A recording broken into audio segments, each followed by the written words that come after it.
ముఖ్యమంత్రి రేవంత్ రెడ్డి గారి ప్రభుత్వం మొదలుగానే మీడియాతో మాట్లాడుతూ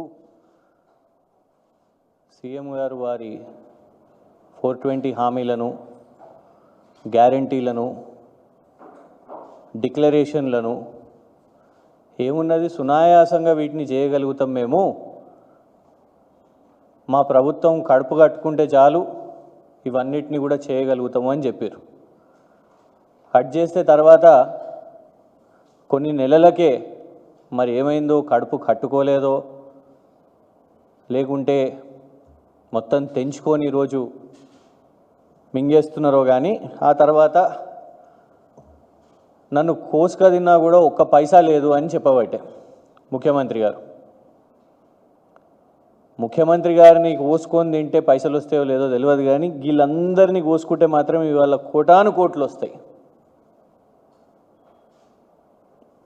ముఖ్యమంత్రి గారి సకుటుంబ సపరివార కోటీశ్వర్లు వీళ్ళందరి వల్ల ప్రభుత్వం రాగానే మొదట అందరికీ తెలిసింది తిరుపతి రెడ్డి గారు షాడో ముఖ్యమంత్రి, జెడ్ కేటగిరీ స్థాయిలో సెక్యూరిటీ, 2-3 ఎస్కాట్లు, వారు ఎక్కడ కార్యక్రమాల్లో వెళ్ళినా, అధికారిక కార్యక్రమాల్లో వెళ్ళినా, సర్పంచ్ కూడా ఎన్నికలు పోటీ చేయలేదు అనుకుంటా, ఎమ్మెల్యే కూడా కాదు, కానీ షాడో ముఖ్యమంత్రి స్థాయిలో మొత్తం గన్మెన్లతోని, ఎస్కాట్లతోని, కలెక్టర్లు కూడా బయటికి కార్యాలయం కుర్చీ వదిలేసుకొని బయటికి ఉరికొచ్చి వారికి స్వాగతం పలుకుతారు. రాష్ట్రం అందరికి కూడా తెలిసిందే షాడో ముఖ్యమంత్రి గారి గురించి. మరో సోదరులు కొండలరెడ్డి గారు ప్రస్తుతం 4th సిటీలో బిజీగా ఉన్నారు, 4th సిటీ కాంట్రాక్ట్లు అవన్నీ కూడా. ఆ తర్వాత జగదీశ్వర్ రెడ్డి గారు తెలిసిన విషయమే, అమెరికా దాకా రేవంత్ రెడ్డి గారు వెళ్ళి వారి కంపెనీ స్వచ్ఛ బయో అనే కంపెనీ 2 నెలల ముందే మొదలు పెడితే ఆ కంపెనీతోని 1000 కోట్ల ఒప్పందం చేసుకొని వచ్చారు. అమెరికా దాకా తెలంగాణ ముఖ్యమంత్రి గారు వెళ్ళి సొంత తమ్ముని కంపెనీతోని 1000 కోట్ల ఒప్పందం చేసుకోరు. మరి ఇప్పటికీ ₹1 అన్న పెట్టినరా లేదు, అది కేవలం ప్రకటనలేనా, లేకుంటే నల్లధనాన్ని వైట్ మనీ చేసుకోవడానికి ఇవన్నీ చేస్తున్నారా వాళ్ళు చెప్పాలి. కేవలం అదొకటే కాదు, వాస్తవానికి ఆగస్టు నెల వచ్చింది, లాస్ట్ ఇయర్ ఆగస్టే అనుకుంటా, రేవంత్ రెడ్డి గారు Davos, America, Korea, America and Korea పర్యటన లాస్ట్ ఇయర్ ఆగస్ట్ నుంచే వచ్చిరు, వారు రిటర్న్ వచ్చారు. చెప్పాలి వారు రాష్ట్ర ప్రభుత్వం తరఫున మరి చాలామందిని తీసుకుపోయి రకరకాల ఒప్పందాలు చేసుకున్నామని చెప్పి ప్రకటనలు చేశారు. గోధి ఇండియా అంట, వాల్ష్ కర్రా అంట, ఉర్సా అంట, స్వచ్ఛ బయో, ఇట్లా ఎన్నో. ఇవ్వండి ఈ లిస్ట్ అన్నీ, ఇది కేవలం 1 సంవత్సరందే, మళ్ళీ దానికంటే ముందు కూడా కొన్ని సంవత్సరాలు. ఇవన్నీ ఏమైనాయి? ఇప్పటి వరకు ఎన్ని కంపెనీలు వచ్చినాయి ఇక్కడికి తెలంగాణ రాష్ట్రానికి? కేన్స్ లాంటి సంస్థ ఇక్కడి నుంచి వెళ్ళిపోయిందనే వింటున్నాం, కానీ వచ్చిన సంస్థలు ఏంటి? మీరు దావోస్ పర్యటన చేసిర్రు, కొరియా పర్యటన చేసిర్రు, అమెరికా పర్యటన చేసిర్రు, ఎన్ని కంపెనీలు పెట్టుబడులు పెట్టినాయో ఇప్పటి వరకు ఒక్కటి కూడా వారు చెప్పలేకపోయారు. ఇక ఇంకొకరేమో ఇంకొక సోదరులు అనుముల కృష్ణారెడ్డి గారు, వీరు 100 కోట్లు 1000 కోట్లు వ్యాపారాలు చేస్తున్నారంటే వారు వెనుకకు పడలేదు. చాలామందికి తెలియదు ఏంటంటే, ఆ ఫోటోలో ఉన్నది మీ మీడియా వాళ్ళకి అందరికీ సుపరిచితులు అనుకుంటా, వారిని యారో జగన్మోహన్ రెడ్డి గారు అని అంటారు. యారో అడ్వర్టైజింగ్ 2 సంవత్సరాల నుంచి, అంటే తెలంగాణ కాంగ్రెస్ ప్రభుత్వం ఏర్పడ్డ మొదటి రోజు నుంచి, ప్రమాణ స్వీకారం 9వ తారీఖున తీసుకుంటే 7 డిసెంబర్ 2023 నుంచి ఇవాళటి వరకు రాష్ట్రంలో ప్రతి అడ్వర్టైజ్మెంట్, పత్రికల్లో పడే ప్రతి అడ్వర్టైజ్మెంటు, వీడియో అడ్వర్టైజ్మెంట్స్ అన్ని కాంట్రాక్ట్లు ఆయనకే. రాష్ట్రంలోనే కాదు, సబ్జెక్ట్ టు కరెక్షన్, రాష్ట్రంలో కాదు, రాష్ట్రం బయట కూడా, బీహార్ మహారాష్ట్రలో కూడా. ఇవి బీహార్ అడ్వర్టైజ్మెంట్స్, ఇది మహారాష్ట్ర అడ్వర్టైజ్మెంట్స్. ఇవన్నీ కూడా ప్రతి ఒక్క అడ్వర్టైజ్మెంట్ కూడా అనుముల కృష్ణారెడ్డి గారు మరియు వారి బాల్యమిత్రుడు ఆరో భూసం జగన్మోహన్ రెడ్డి గారు 100 కోట్లు. ఇలా ఏం లేదు, ప్రజాధనము అడ్వర్టైజ్మెంట్ల పేరు మీద పోతున్నాయి, తిరిగి మళ్ళా తమ్ముళ్ళ ఖాతాకే వస్తున్నాయి. ఒక్కొక్క న్యూస్ పేపర్కి ఒక్కొక్క అడ్వర్టైజ్మెంట్ ఇవాళ ప్రతి మిస్ కాకుండా మీరు పండుగ అనండి, జైపాల్ రెడ్డి గారి జయంతులు వర్ధంతులు అనండి, రాహుల్ గాంధీ గారు భారత్ సమిట్ అని వచ్చి ఇక్కడ పెడితే ఆ అడ్వర్టైజ్మెంట్స్ మళ్ళీ వీళ్ళకే, వాళ్ళ పార్టీ మీటింగ్స్, ప్రభుత్వ మీటింగ్స్ అన్నీ కూడా మొత్తం కాంట్రాక్ట్లు వీళ్ళకే. జాబ్ క్యాలెండర్, ఆ జాబులు రాలేదు, జాబ్ క్యాలెండర్ అమలు కాలేదు, కానీ ఆ అడ్వర్టైజ్మెంట్ పైసలు కూడా వీళ్ళకే పడ్డాయి. వీళ్ళు 4 అయిపోయారు. తర్వాత మీరు ఎవరున్నారు ఫోటో ఇక్కడ, సుజన్ రెడ్డి గారు అనుకుంటా కదా, బ్లూ షర్టా, గొలుగూరి సత్యనారాయణ రెడ్డి గారు. వీరి కోసం అయితే లాఠీ చార్జీలు కూడా చేసిర్రు లగచర్లలో. మ్యాక్స్ బిఎన్ ఫార్మా మెడికవర్ హాస్పిటల్లో షేరు రేవంత్ గారు పోయి ఓపెనింగ్. అల్లుడు గారు, రేవంత్ గారు అల్లుడు గారు, ఇటు అన్నదమ్ములకే చేస్తావా, అల్లునికి ఏం చేయవా అనేసి అల్లుని కోసం లగచర్ల రైతుల భూములు తీసుకొని మ్యాక్స్ బిఎన్ ఫార్మాకి అక్కడ చేసే ప్రయత్నం. అక్కడ ఉన్న రైతులు ఇక తెలిసిన విషయమే, మానవ హక్కుల కమిషన్కి వెళ్ళిర్రు, మహిళా కమిషన్కి వెళ్ళిర్రు, అవన్నీ కూడా వాళ్ళు పోరాటం చేసిర్రు. ఇక లేటెస్ట్ ప్రత్యేకంగా ఇవాళ ప్రెస్ కాన్ఫరెన్స్ పెట్టింది సృజన్ రెడ్డి గారు. లాస్ట్ వీరు అన్నదమ్ములకే చేస్తావా, బావమరిదికి ఏం చేయవా అని ఆదేశం వచ్చింది. మా వాళ్ళకి ఏం చేయవా, మీ అన్నదమ్ములకే చేస్తావా అనగానే మరి బావమరిదికి కూడా చేయాలి కదా. గతంలో కేటీఆర్ గారు అమృత్, కేంద్ర ప్రభుత్వం యొక్క అమృత్ కాంట్రాక్ట్లను 1137 కోట్ల కాంట్రాక్ట్ను ఆయన కంపెనీకి, శోధా కన్స్ట్రక్షన్స్ కంపెనీకి, నువ్వు ముఖ్యమంత్రి కాగానే నీ సొంత బావమరిదికి అప్పజెప్పనని ఆధారాలతో సహా బయట పెట్టడం జరిగింది. అక్కడికి ఆగలేదు, ఇక లేటెస్ట్ సింగరేణిని కూడా వదులుతలేదు ఈ అనుముల బ్యాచ్. సింగరేణిలో కూడా కాంట్రాక్ట్లు చేసుకుంటున్నారు. ఇదిగోండి సింగరేణి యొక్క కాంట్రాక్టు శోధా కన్స్ట్రక్షన్స్కి 150 కోట్ల కాంట్రాక్టు సింగరేణిలో కూడా వాళ్ళ సొంత బావమరిదికి రేవంత్ రెడ్డి గారు అప్పచెప్పారు.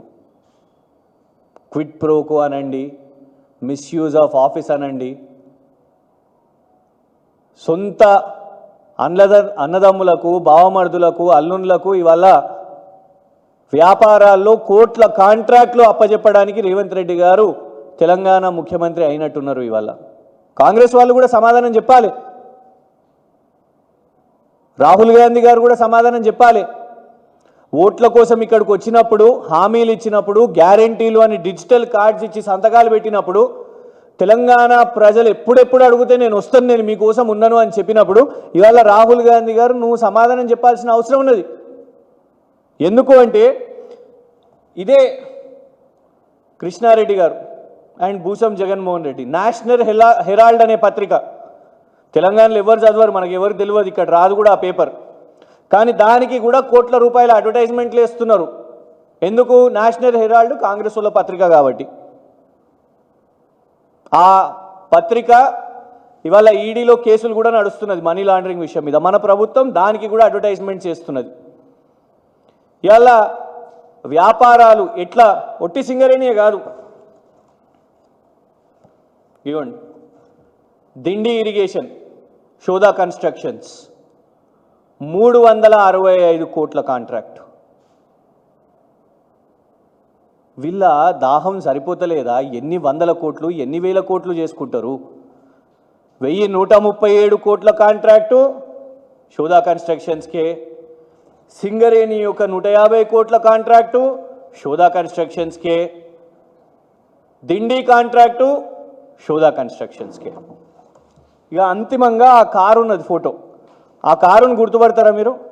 రేవంత్ రెడ్డి గారు ఎంపీగా ఉన్నప్పుడు తిరిగిన కారు అది. ఆయనే కొడంగల్లో ఎమ్మెల్యే ఓటమి తర్వాత పార్లమెంటు సభ్యుడిగా ఉన్నప్పుడు, పిసిసి అధ్యక్షుని హోదాలో ఉన్నప్పుడు తిరిగిన ల్యాండ్ క్రూజర్ కదా అది, బ్లాక్ కలర్ ల్యాండ్ క్రూజర్. ఆ కారు డీటెయిల్స్ చూస్తే రేవంత్ రెడ్డి గారు తిరుగుతున్నారు కదా అని ఆ కారు డీటెయిల్స్ చూస్తేనేమో రిజిస్ట్రేషన్ కేఎల్ఎస్ఆర్ ఇన్ఫ్రాస్ట్రక్చర్ మీద ఆ కారు రిజిస్ట్రేషన్ ఉండే, మొన్న మార్చుకున్నారు, మళ్ళీ కొండలరెడ్డి గారి పేరు మీదకి తెచ్చుకోరు. మొన్నటి వరకు కేఎల్ఎస్ఆర్ ఇన్ఫ్రాస్ట్రక్చర్ మీద ఉండే. మేము ఎప్పటికప్పుడు దాన్ని సోషల్ మీడియాలో బయట పెట్టేసరికి, అందరు కూడా బయట పెట్టేసరికి ఏంది ఇది కేఎల్ఎస్ఆర్ ఇన్ఫ్రాస్ట్రక్చర్ ఏంటిది ఇది అనేసి అన్నారు. గతంలో వారి మీద ఈడీ ఐటీ రేడ్లు అయినప్పుడు కూడా ప్రశ్నించారు, ఈ కేఎల్ఎస్ఆర్ ఇన్ఫ్రాస్ట్రక్చరు రేవంత్ రెడ్డి గారికి బేనామియా, వారి కారులో ఎందుకు తిరుగుతున్నాడని. ఆ కారు ఇచ్చుడు ఏందో కానీ ఇవాళ రేవంత్ గారు వారికి కాంట్రాక్ట్లు ఇవ్వబట్టే. ఇప్పుడు ఇక నువ్వు అప్పుడు నా కోసం కారు ఇచ్చినావు, నేను ఇప్పుడు నీకు 100 కోట్ల కాంట్రాక్ట్ ఇస్తా, 320 కోట్ల contract Rajiv Gandhi lift irrigation scheme, Mukteswarapuram Gannapavaram, ఇవ్వండి కేఎల్ఎస్ఆర్. ఈ కారు ఇచ్చిన మిత్రునికి, రేవంత్ రెడ్డి గారి మిత్రునికి 320 కోట్ల కాంట్రాక్ట్. పాలేరులో 200 కోట్ల కాంట్రాక్ట్, సేమ్ అదే కేఎల్ఎస్ఆర్ వాళ్లకు. ఇంకొక 170 కోట్ల మిషన్ భగీరథ కాంట్రాక్ట్. ఇవ్వండి ఫోటో కూడా రేవంత్ రెడ్డి గారిది ఉంది, శ్రీధర్ బాబు గారిది ఉంది, వాళ్ళ ప్రభుత్వంలో వచ్చినాకనే. ఇట్లా 100 కోట్ల కాంట్రాక్టులు కుటుంబానికి, మిత్రులకు అప్పచెప్తున్నారు. నీళ్ల కాంట్రాక్టు కేఎల్ఎస్ఆర్ మిత్రుడు, అడ్వర్టైజ్మెంట్ల కాంట్రాక్టు తమ్ముడు కృష్ణారెడ్డి, భూసం జగన్మోహన్ రెడ్డి, మైనింగు సింగరేణి అప్పచెప్పడానికి బావమర్ది సృజన్ రెడ్డి, అమృత్ టెండర్లు పట్టణాభివృద్ధి అప్పచెప్పాలంటే ఆయనకు, సింగరేణి అప్పచెప్పాలంటే మళ్ళీ ఆయనకు, పేపర్ అడ్వర్టైజ్మెంట్స్ ఈయనకు, విదేశాలకు పోతే ఖాళీగా ఎందుకు ఉండాలి, విదేశాల్లో కూడా నల్లధనం చేసుకోవాలి, మన చేయాలి, ఇక్కడక్కడ మనీ లాండరింగ్ అని ఇంకొక సోదరునికి, రాజకీయంగా ఈ సోదరునికి, ఇట్లా ఎక్కడికక్కడ రేవంత్ రెడ్డి గారు ముఖ్యమంత్రిగా కూర్చొని రాష్ట్రం దివాలా తీస్తున్నది. తెలంగాణను ఎవరు నమ్ముతలేరు. తెలంగాణ రాష్ట్రాన్ని చూస్తే ఎవరన్నా పోతే, ఢిల్లీకి పోతే దొంగలా చూస్తున్నారని. అసలు దొంగలు వీళ్ళు. రాష్ట్రాన్ని ఏమో నమ్ముతలేరు అంటున్నావు, రాష్ట్రానికి ఎవరు రూపాయి ఇస్తలేరని అంటున్నావు. మరి వీళ్ళందరికీ 100 కోట్ల 1000 కోట్ల కాంట్రాక్ట్లు ఎందుకు వస్తున్నాయి? నీ ప్రభుత్వంలోనే. నువ్వు ప్రజలకు సేవ చేయడానికి ముఖ్యమంత్రి అయినవా? నీకు కాంగ్రెస్ అందుకే పదవి ఇచ్చిందా? లేకుంటే నీ కుటుంబాన్ని మొత్తం వాళ్ళకే మూటలు అప్పచెప్పడానికి? ఏఐసిసి బాధ్యత కూడా ఇదే. ఎందుకంటే ఏఐసిసికి ఎంత వస్తుందో మరి కమిషన్. మౌనంగా ఉంటే, ఇలాగే కాంగ్రెస్లో మిగతా మంత్రులు మౌనంగా ఉంటే, ఎందుకంటే ఒక్కొక్క శాఖ, మైనింగ్ శాఖ రేవంత్ రెడ్డి గారిది కాదు. ఇలా మైనింగ్ శాఖ మంత్రి గారు చెప్పాలి, వివేక్ గారు చెప్పాలి సమాధానం. నీ శాఖలో వాళ్ళు వేలు పెట్టిండ్రు, ఐఎన్పిఆర్ పొంగులేటి శ్రీనివాసరెడ్డి గారి శాఖలో వేలు పెట్టిండ్రు, యాడ్స్ అన్నీ వాళ్ళకే పోతున్నాయి. ఒక్కొక్కరి శాఖలో శ్రీధర్ బాబు గారు ఐటీ శాఖ మంత్రి ఈ 1000 కోట్ల ఒప్పందం గురించి చెప్పాలి, ఏమైంది? స్వచ్ఛ బయో 1000 కోట్లు. ఒక్కొక్క శాఖలో ముఖ్యమంత్రి గారు వాళ్ళ కుటుంబ అన్నదమ్ములను, బావమర్దులను, మిత్రులను అప్పజెప్పేసి ఇలా 1000 కోట్ల కాంట్రాక్టులు చేస్తున్నారు. నిజంగా మొన్న ఆశ్చర్యం, ఆ cable, internet cable wires cut చేసినప్పుడు కూడా దాని ముందు రోజే టీ ఫైబర్ మీటింగ్ పెట్టిరు రేవంత్ రెడ్డి గారు. అది ఎవరి శాఖ? శ్రీధర్ బాబు గారి శాఖ, ఐటీకి సంబంధించి. కానీ కనీసం ఐటీ శాఖ మంత్రి సలహా కూడా తీసుకోకుండా నీ జర్క్ రియాక్షన్గా ఏం చేశారు? మొత్తం కట్ చేసేసారు. దాని తర్వాత లక్షల మందికి ఇబ్బందులు అయినాయి. ఇవాళకి కూడా అవుతుంది ఇంటర్నెట్ ప్రాబ్లమ్స్తోని, సర్వీసెస్తోని. దాని వెనుక కూడా మరి బ్లాక్మెయిల్ చేయడానికా? ఇలా వాళ్ళ ప్రభుత్వం చెప్పాలి సమాధానం. వీళ్ళందరి ఇవాళ ఒక్కొక్కళ్ళ బిజినెస్ కౌంట్ చూసుకుంటే ఎన్ని వేల కోట్లకి ఇవాళ వాళ్ళు వెళ్ళిపోయినరో చూడండి, వాళ్ళ సామ్రాజ్యం వెళ్ళిపోయారో చూడండి. మీరు ఇదే కౌంట్ చేసుకోండి. న్యూస్ పేపర్ యాడ్స్ 100 కోట్లు, సృజన్ రెడ్డికి టోటల్ చేసుకుంటే ఇప్పటికీ 2000 కోట్ల కాంట్రాక్ట్లు, అమృత్ టెండరు 1137 కలుపుకొని ఇప్పుడు లేటెస్ట్ వచ్చిన మిగతా ఈ 2 కాంట్రాక్ట్స్ కలుపుకుంటే 2000 కోట్ల కాంట్రాక్టు. ఆయన ఇచ్చింది ఆ కారు విలువ ఎంత ఉంటుందో కానీ, ఆ కోటి రూపాయల కారు కావచ్చు, కానీ ఆయనకి ఇచ్చింది ఇప్పటికీ మూడు కాంట్రాక్ట్లు ఇచ్చేసిరు. అదొక 1000 కోట్లు గిఫ్ట్. 1 కోటి రూపాయలు కారు ఇస్తే నేను నీకు 1000 కోట్ల కాంట్రాక్ట్ ఇస్తా అన్నట్టు. ఇది రేవంత్ రెడ్డి గారి కుటుంబం, వాళ్ళ అరాచకం, వాళ్ళ అవినీతి. ఒక్కొక్కళ్ళు కూడా బిజినెస్ ఎంపైర్ని నిర్మాణం చేసుకుంటూ, పొలిటికల్ బిజినెస్ ఎంపైర్ని నిర్మాణం చేసుకుంటూ ఇవాళ రాష్ట్రంలో ఎవరికి మంచి జరిగిందో లేదో మనకు తెలియదు కానీ, ఎందుకంటే రియల్ ఎస్టేటు తగ్గింది అని వాళ్ళు మాట్లాడుతున్నారు. రైతులు యూరియా కోసం రోడ్డు మీద ఉన్నారు. యూత్ జాబ్ క్యాలెండర్ అని ఇవాళ ఉస్మానియా యూనివర్సిటీలో మొత్తం తెలంగాణ ఉద్యమంలో చూడనటువంటి కంచెలు కూడా ఇవాళ లోపల చూసినాం. ఎక్కడికక్కడ తెలంగాణ సమాజం రోడ్డు మీద కొట్లాడుతున్నది. వీళ్ళందరూ బిజీగా ఉన్నారు, జేబులు నింపుకోవడానికి వీళ్ళందరూ బిజీగా ఉన్నారు. మననేమో డైవర్ట్ చేసేసారు. బీఆర్ఎస్ ఏం చేయాలి, ఇవాళ యూరియా కోసం రైతులు ఎవరు పోరాటం చేస్తారో ఫోకస్ అటు చూడాలి. యూత్ ఏం చేయాలి, ఇవాళ జాబ్ క్యాలెండర్ కానివ్వండి, లేకుంటే యూనివర్సిటీస్లో ఉన్నాయి కానివ్వండి, అటుదిక్కు ఫోకస్ చేయాలి. మీరు అందరూ అటు ఫోకస్ తిప్పండి. మీడియా అందరూ కూడా ఈ ధర్నాలు ఇవి చూస్తారు. మేము తెలంగాణను లూటీ చేస్తామని అనుముల అండ్ బ్యాచ్ ఇదంతా చేస్తున్నది.